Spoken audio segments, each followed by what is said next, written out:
What's going on, guys? It's Jimmy here. Welcome to our daily show where we discuss everything going on here in our country that you need to know about on a daily basis, including money, investing, the stock market, the fourth stimulus package update, and the fourth stimulus check update. If you haven't subscribed to our YouTube channel yet, make sure to click the subscribe button down below as it's completely free to do so. And remember that new videos come out here on our YouTube channel every day at 10 a.m., 3 p.m., and 8 p.m. Eastern Standard Time. And also, thanks for hitting the like button for us down below. President Biden, who is over in Europe right now, has multiple different announcements here today, major announcements here. And also, we're going to be talking about in this video how the White House is discussing sending checks, a possible fourth stimulus check, because of the high gas prices. This is being reported now nationally. We'll be discussing that here in this video as well. The Biden administration plans to offer a second booster shot to those 50 and over. This will be now potentially offered to everybody. Some people have already gotten a second booster shot, although a very small percentage of people have been eligible to get this. This now may be eligible to everybody who wants it over age 50 here. The option of a second booster of Pfizer or Moderna without recommending outright that they get one. According to several people familiar with the plan, this may become available here soon. According to new reports, the FDA could authorize a second booster shot early next week, according to multiple people familiar with the deliberations. The Center for Disease Control, the CDC, would then follow with its own advice. A second booster shot is at best a stopgap measure because again, we could have a new wave coming with the new Omicron variant, the BA.2 variant, which some experts say is more contagious. And that could be the next wave, which is currently infecting large areas of Europe right now and has 50 million people in lockdown in China right now. So remember, they tend to have areas hit before us here in the U.S. So if this gets approved, I will let you know and here on our show, and it may be eligible. Of course, you'll have the choice to get it, but I will let you know here, and well, we'll see. Also, President Biden's over in Europe here today and has several major announcements here today. We'll start here with this. Check this out. America's ability to meet its role in other parts of the world rests upon a united Europe and a secure Europe. We have learned from sad experience in 2 world wars when we've stayed out of and not been involved with stability in Europe. It always comes back to haunt us, the United States. So I've been saying for a long time, as a senator who visited here, as a member of the Foreign Relations Committee, as vice president for 8 years, now as president, that stability in Europe is critically important to the United States in terms of our interest, not only in Europe, but around the world. And so what we talked about is the need for us to stay in constant contact and know what one another are doing. The United States and my colleagues on this side of the table heard me say it many, many times. We take Article 5 as a sacred commitment, not a throwaway, a sacred commitment that relates to every member of NATO. One of the things that I thanked the president for downstairs was the fact that the single most important criteria in this time of a changing world, so much is changing, not just here, but in other parts of the world, is that NATO stay absolutely, completely, thoroughly united. That there be no separation in our points of view. That whatever we do in unison. And everyone comes along.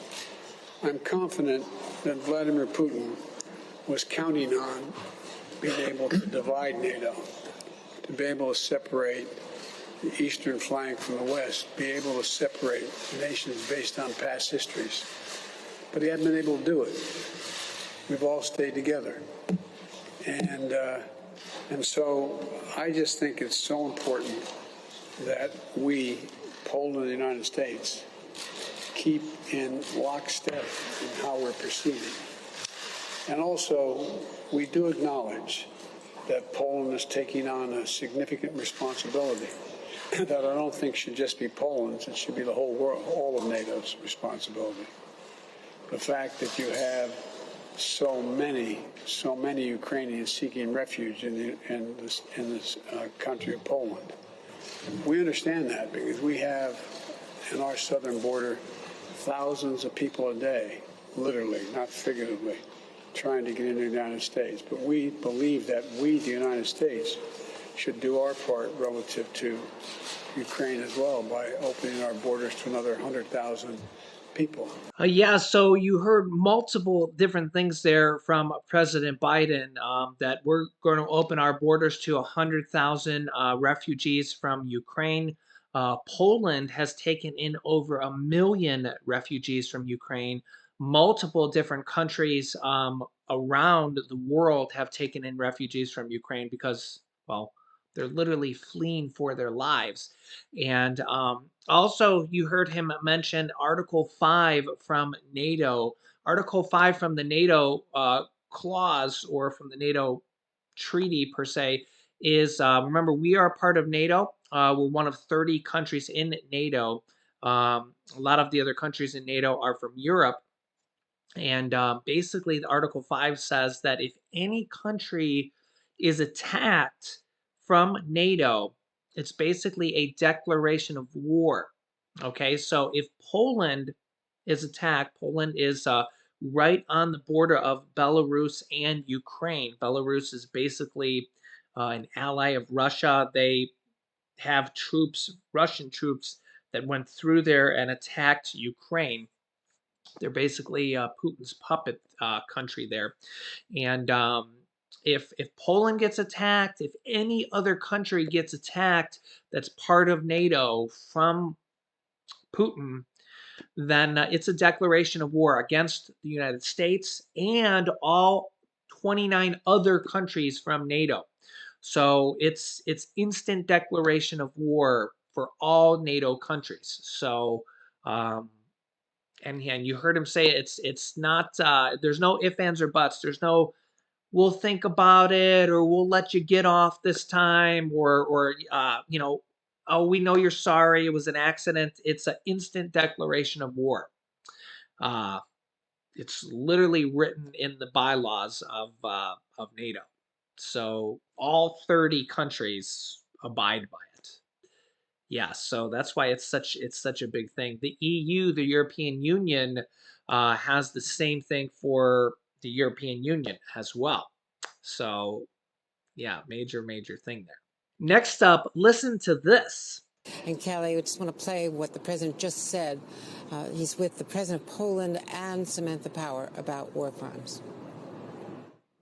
The single most important thing that we can do from the outset is keep the democracies united in our opposition and our effort to curtail the devastation that is occurring at the hands of a man who, I quite frankly, think is a war criminal. And I think it will meet the legal definition of that as well. And as you know, Kelly, for a while the U.S. was reluctant to talk about it because it isn't legally proved yet. They have to go through, potentially years of evidence gathering. But the president has now, in the last week, and the Secretary of State, and they came out with a formal statement just a few days ago that these indeed are war crimes, and they are reporting the evidence to the international tribunals who are gathering evidence. There is 3 of them at least. Kelly? a ratcheting up of the rhetoric for certain, going from a personal assessment, the kind of visceral reaction anyone could have to the events that are happening in Ukraine, and then now saying that through the apparatus of the U.S. government with intelligence and with a legal analysis that it officially should rise to the level of war crimes. And as you point out, that is a long process. But it is more than semantics. It is a tool that can be used in this diplomatic realm, as the president has been meeting with other leaders like President Duda of Poland, who he's with today, to try to keep the solidarity among allies who at times view these issues differently. And when I say issues, I mean the broad issues of the economic fallout that comes from this war, the response in terms of how the NATO community, the G7 community should respond in terms of giving military assets to Ukraine. They have different views on some of these matters, even though they are united. And so every way that they can find that unity, the president is trying to emphasize that, and we see that again and again. He did so again today. That was part of his briefing that, as I came to the camera here, was still ongoing, about the aid that is going to Ukrainian refugees who are a big part of the story here in Poland. He'll be meeting with those who have been providing food and have been offering shelter, help with medical care, getting fresh documents for people who had to leave everything behind, in the numbers that are hard to even comprehend, Andrea, and the needs will be so great. The U.S. is committing enormous resources in terms of dollars and in terms of knowledge and expertise, and that's part of what the president wants to see himself today. Yeah, so some major news here from the president. And again, all of Europe is, and really the world is intertwined here. Of course, we know this. We've been feeling the price of gas, the price of inflation, the price of food going up. And the White House and Congress is right now reportedly, you can read right here, the White House is privately discussing sending checks, stimulus checks, to potentially car drivers dealing with high gas prices. So this is one of the things they're discussing right now.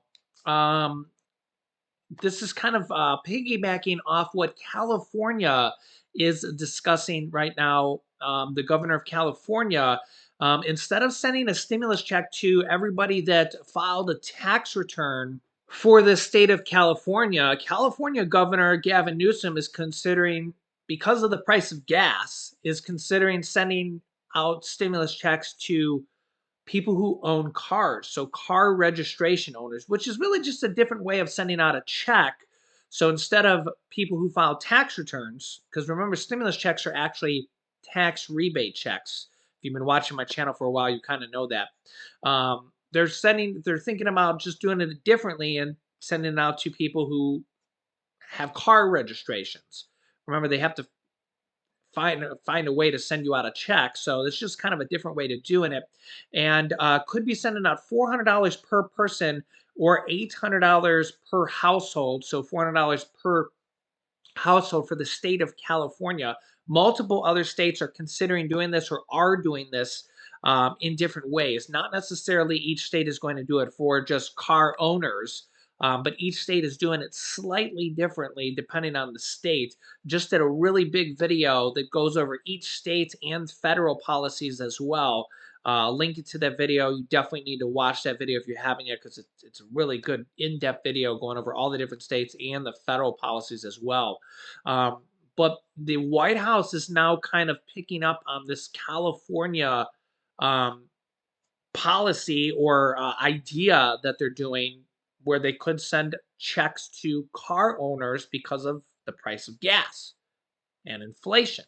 And well, this is the idea that the White House is discussing right now, according to White House aides. So this is coming directly from White House aides, and they kind of leak this story. I don't know if they get paid in private to leak it.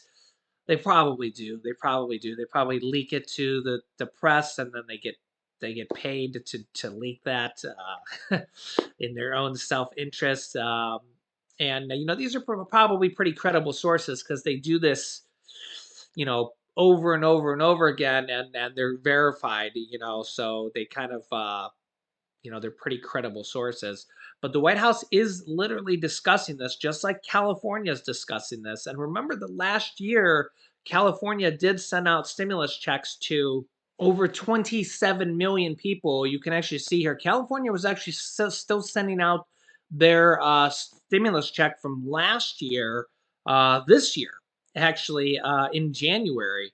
So they were still sending out their stimulus check from last year for this year here in 2022. It went out to about 2 out of every 3 people in California, which was somewhere around 27 million people.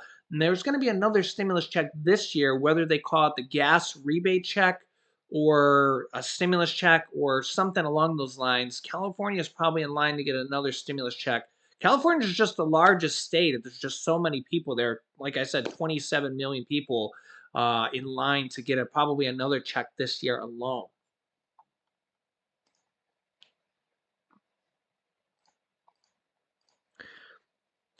But the White House is also discussing sending checks to people here on the national level, which would be, I think it's around like 150 million people or something like that here for the whole country.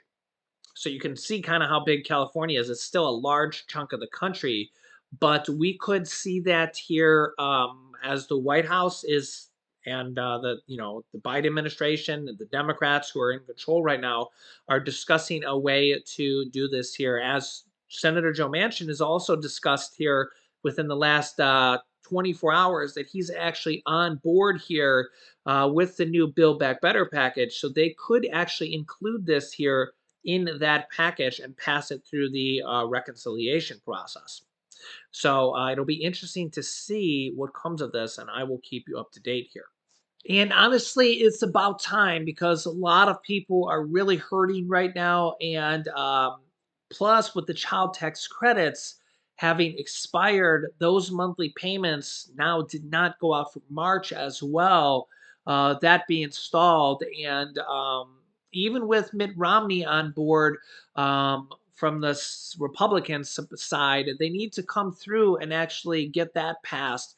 That would provide relief to 60 million children and tens of millions of households to at least get those monthly checks flowing again. So the White House has said if and when passed, they could provide some double checks to make up for some lost payments from January, February, March.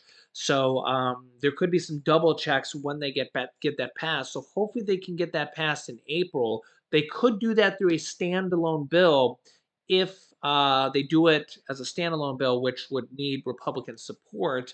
So that is a potential possibility here as well. Remember, Mitt Romney's version of the bill, which is Republican support, is actually for more money. It's actually $4,200 per year for children under the age of 6, which is $350 per month. Remember, monthly checks add up to a lot over the course of the year, even though it's only $350 per month.